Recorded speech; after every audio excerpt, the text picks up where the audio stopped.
Among his many honors, he has received the Presidential Medal of Freedom and was inducted into the U.S. Astronaut Hall of Fame. Mr. Haise knows firsthand the importance of teamwork, good communication, and individual responsibility. Today, he will share with you his knowledge and experiences. Please join me in welcoming our distinguished guest speaker, Mr. Fred Haise.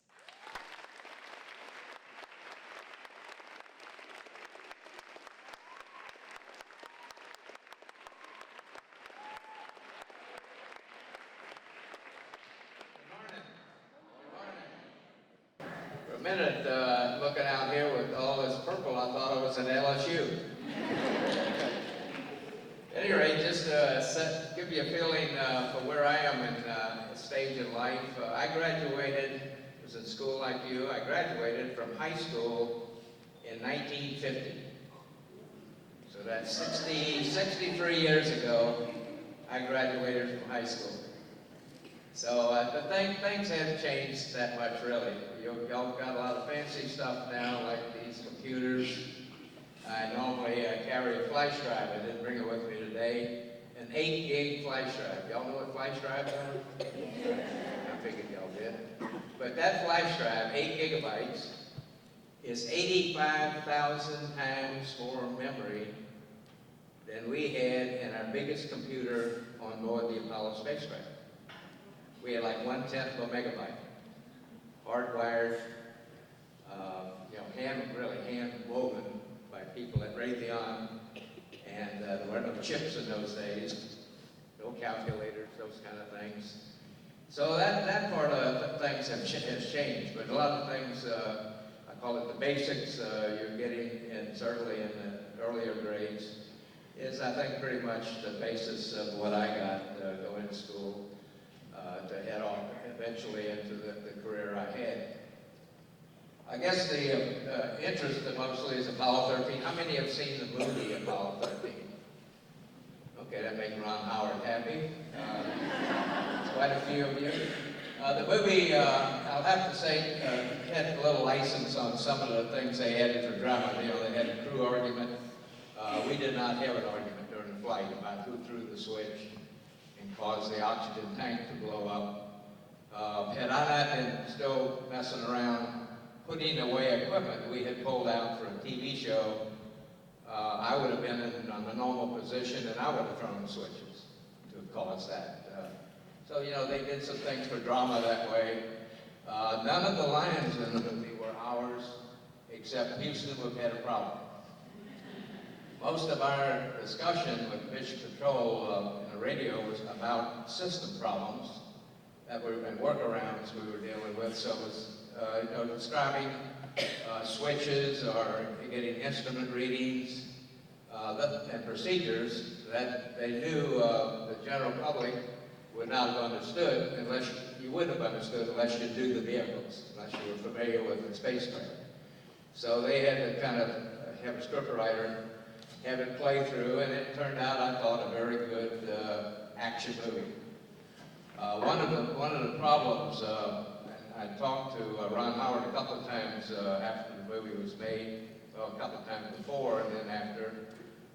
He said it's a real tough problem that a director has to do, and for an action movie, is it has to be a fast movie.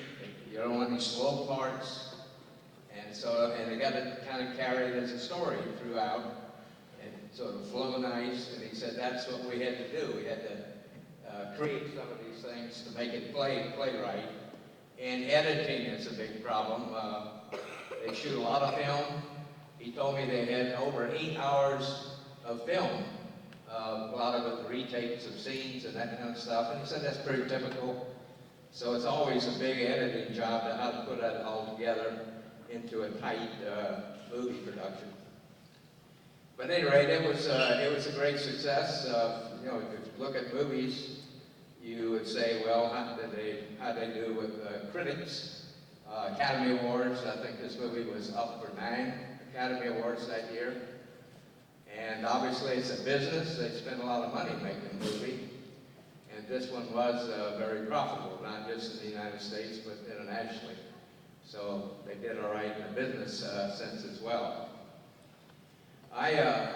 This Apollo 13 though was, I call it was unusual in terms of the kind of problem we had and the extent of the workarounds and the alternate plan B, if you will, that had to be exercised to get us home, or actually figured out, because there was no plan B for our situation.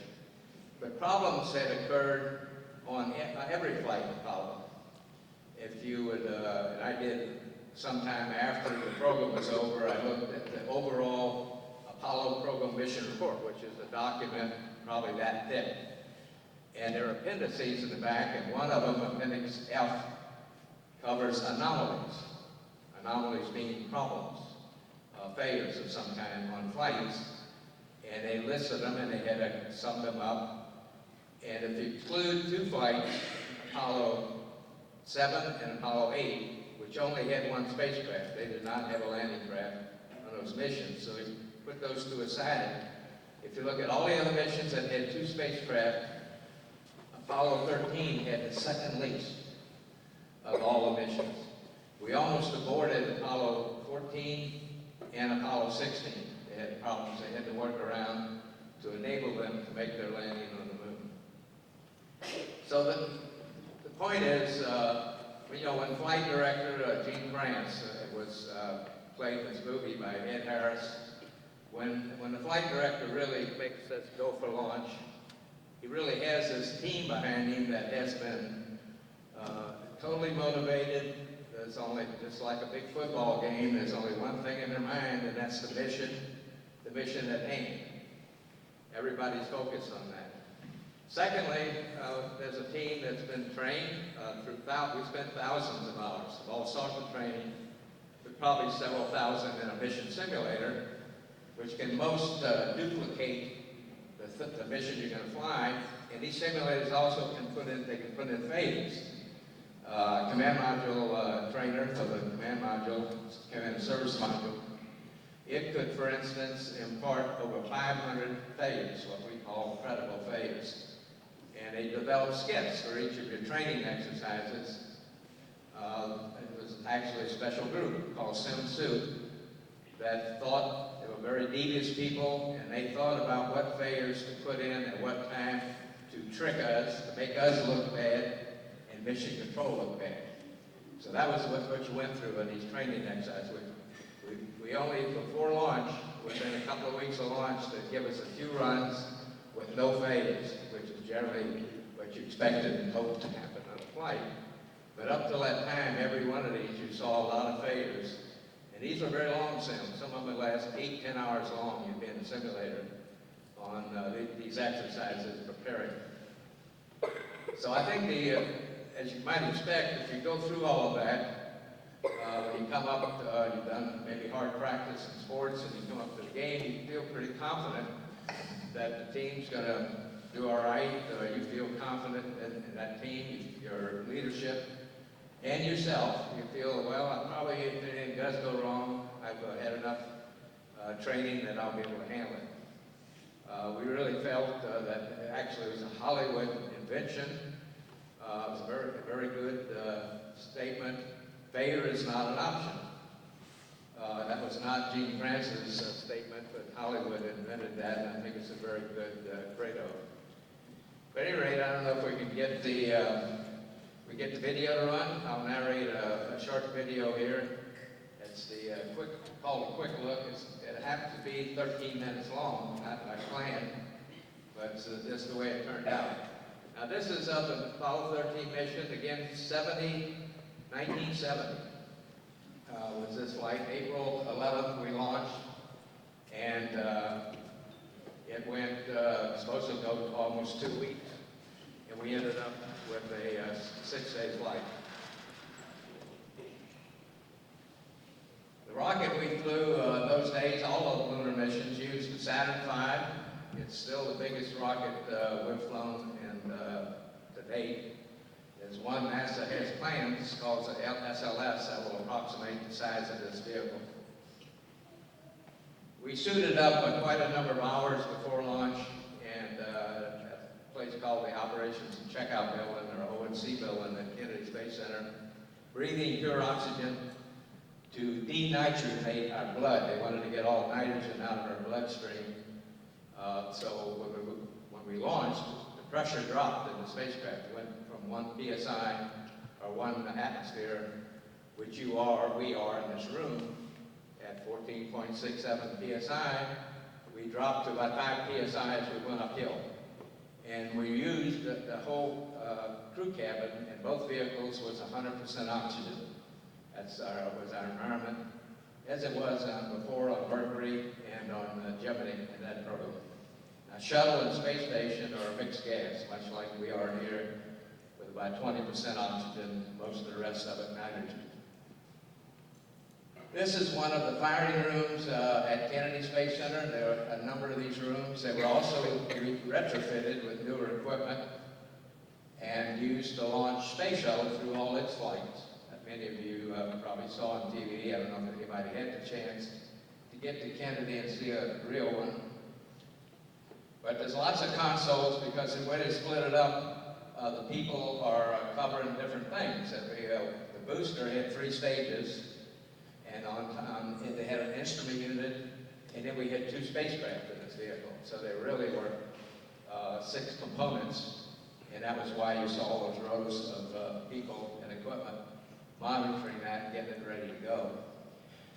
The engine started quite a few seconds before liftoff, I say quite a few, so over 7 seconds. And the hold-down arms held it in place so they could check the chamber pressure on the rocket engines and make sure that they had gotten stable. And then the hold-down arms, you saw release the vehicle. It lifts away very slowly. That was not slow motion. The engines, there's 5 of them, F1 engines, producing 1.5 million pounds of thrust each. So about 7.5 million pounds of thrust as you come off. But the whole stack weighs over 6 million pounds at liftoff. So it doesn't have a great thrust to weight ratio. Shuttle moved away a lot faster. You've seen shuttle flights that had a greater thrust to weight ratio. The most unusual thing in launch to me was not the G's. You pull up to the first stage, about 4.5 G's is the max you see. I had been a fighter pilot routinely in fighter combat maneuvering exercise. You pulled 7 G's. Today's modern fighters are pulling 8 or 9 G's. So 4.5 G's wasn't that big a deal. The rocket is very herky-jerky though, unlike an airplane, where you get some turbulence up and down in your seat, you might feel. But it also rocked to left and right, which was kind of unusual from my experience in an airplane. This is seen now after we had left Earth orbit. The 3rd stage, after it got us in orbit, was restarted by people on the ground, and it accelerated us to 25,000 miles an hour. That allowed us to leave Earth orbit, and head out toward the moon, which is where we are here. Jack Schweigert is flying the vehicle, and he's pulled out a couple of 100 feet from the 3rd stage, and he's turned around, and he's going back in to put a probe in that dark circle disappearing at the top of your picture. That's the upper hatch of the lunar module. He's using that thing right in the center of the picture, that little T with a couple of circles, a dark and a white circle, to keep himself aligned as we got in close. Once you docked, you could fire latches that pull the 2 spacecraft closely together and actually gave an airtight seal. So you can open hatches up from both spacecraft, one on each side, and you can go between the 2 spacecraft, as you'll see in a later scene. That was the 3rd stage offset there you saw after we had pulled the landing craft out. It was redirected by Vinny to impact the moon. This was the first flight that was done. Later it was done on all flights. We had left seismometers. In fact, we did on every landing flight. We left seismometers. And by impacting the 3rd stage and even at the upper stages, it was created a pseudo-meteorite impact to get seismic data. Same kind of things done in the petrochemical business to get the sense of strata below the Earth's surface. Similarly, we did that to get the sense of what was below the surface of the moon. Didn't find any oil, by the way. This is saying it's very dark. The pictures taken from here on in the spacecraft were taken without lights. Once we lost the mothership, the command module, we had to power the landing craft, which we were using down very severely to make its small batteries last 4 days when the vehicle was only meant to last 2 days. So we never had, for instance, we never had lights on. If we had to read or write, we used flashlights.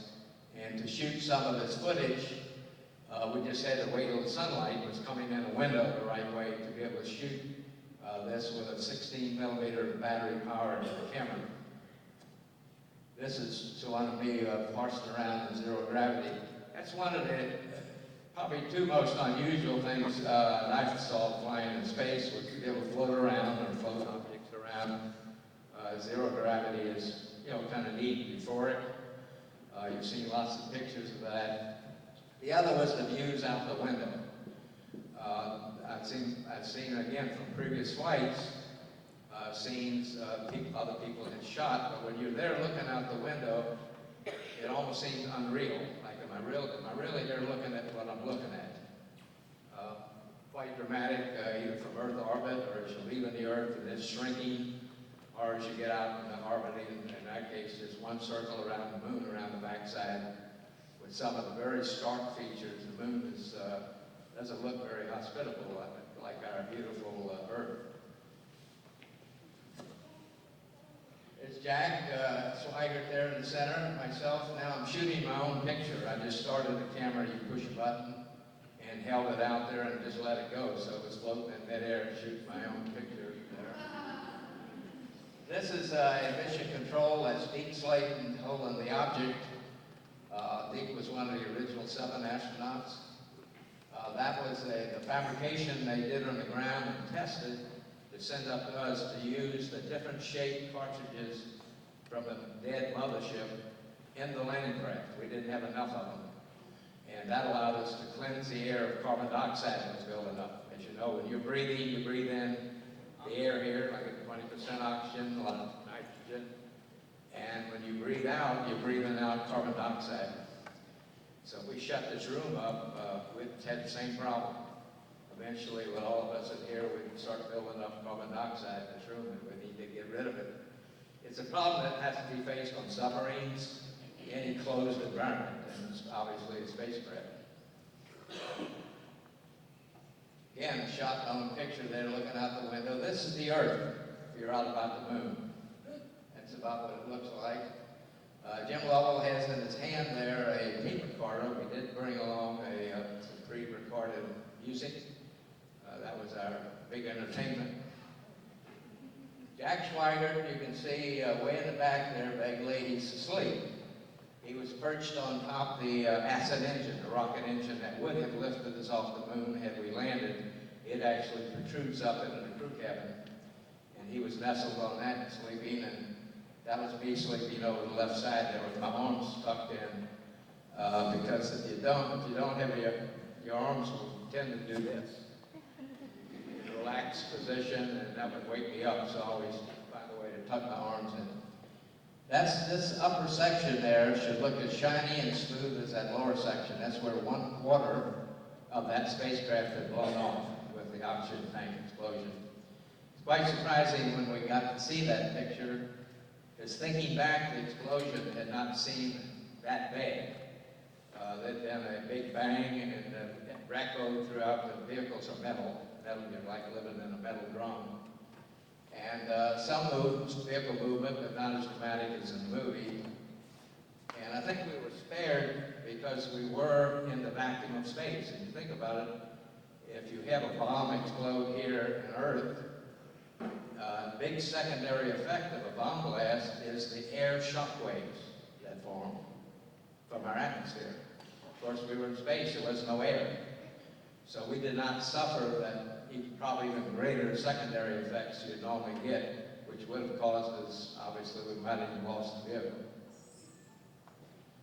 Entry, coming back in was quite normal, except we got rained on. Because we had turned off that mothership, it got very cold.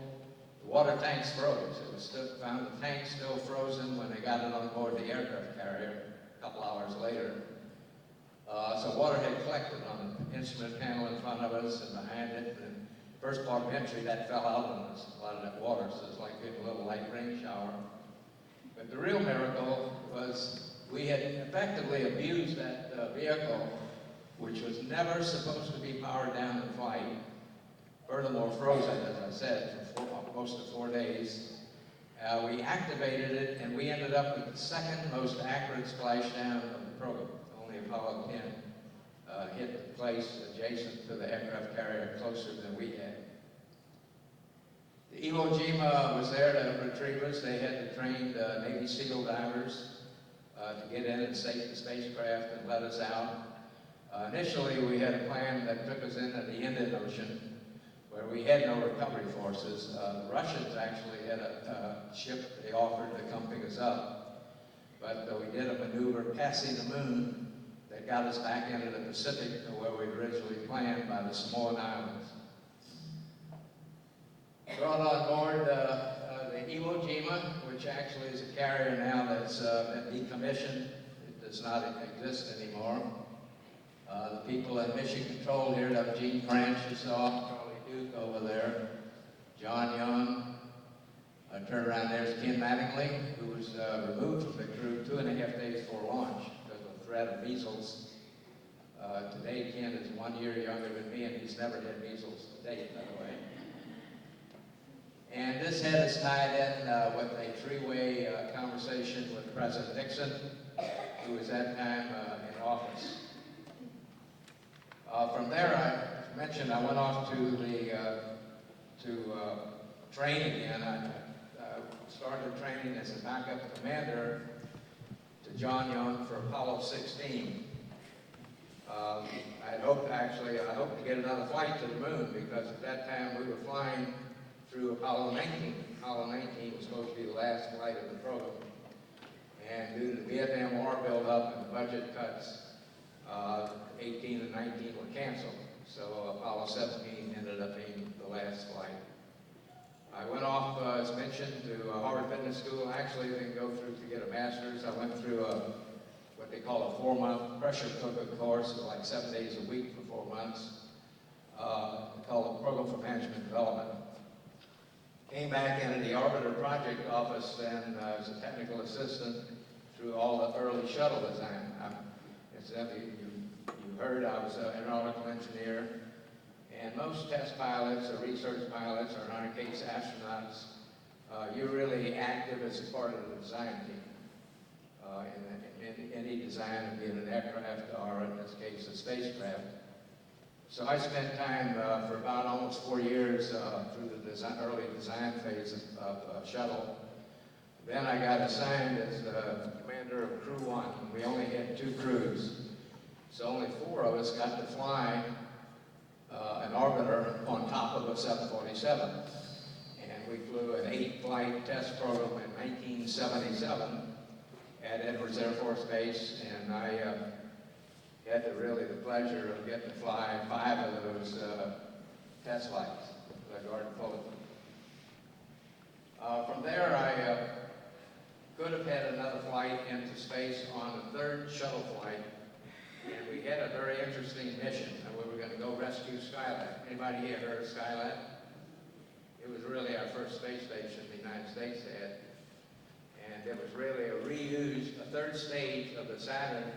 They had filled up the interior for living quarters and for experiments, put in experiments. And then flew 3 missions with the longest crew going, I think, 89 days on the 3rd flight on Skylab. But it was falling in, and so we were going to take the shuttle, go up with a little kick stage in our payload bay. Jack Klausner, who was going to fly this mission with me, was going to remotely control it out of our payload bay and go dock it with Skylab. And depending on how the ground oriented, we were going to deorbit it in the Pacific Ocean, or they were going to boost it higher to keep it active. As it turned out, the sunspot activity, have y'all heard of sunspot activity? It's at different times of the years, in different years, it's different levels of intensity which can expand our atmosphere. And when it it does that, it creates more drag, and Skylab, with more drag, fell in quicker than we could get shuttle flying. We had tile problem. Some of you don't remember that, but the thermal system on the shuttle is a lot of tiles, and they were actually fell off on one of the earlier ferry flights they did. And that slowed its first launch up, so Skylab fell in before we could get close to flying that flight. So I elected, the reason I went to school and went to the auditor office, I wanted to be in program management when I finished my flying career.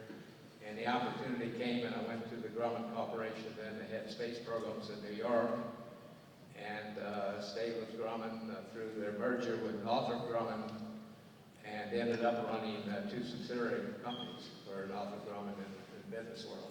A lot of the things I had were still in aerospace. I had contracts, some with NASA, but mostly with the Defense Department. And finished my career and retired a few years back, and since I've been working on, as a not-for-profit, a board member, to help build a science museum called Infinity Science Center. It's on Interstate 10 as you come into Mississippi from Louisiana, just 2 miles. First exit next to the State Welcome Center. We have a 75,000 square foot facility partnered with NASA Stennis Space Center. And we opened a little over, April 12, 2012. And so I'm continuing to work for it, finish it up. We have right now only two of the 3 galleries complete. Anyway, I thought now, just a couple of comments how I got where I got. I initially, through high school, got interested in journalism. I worked on the high school newspaper.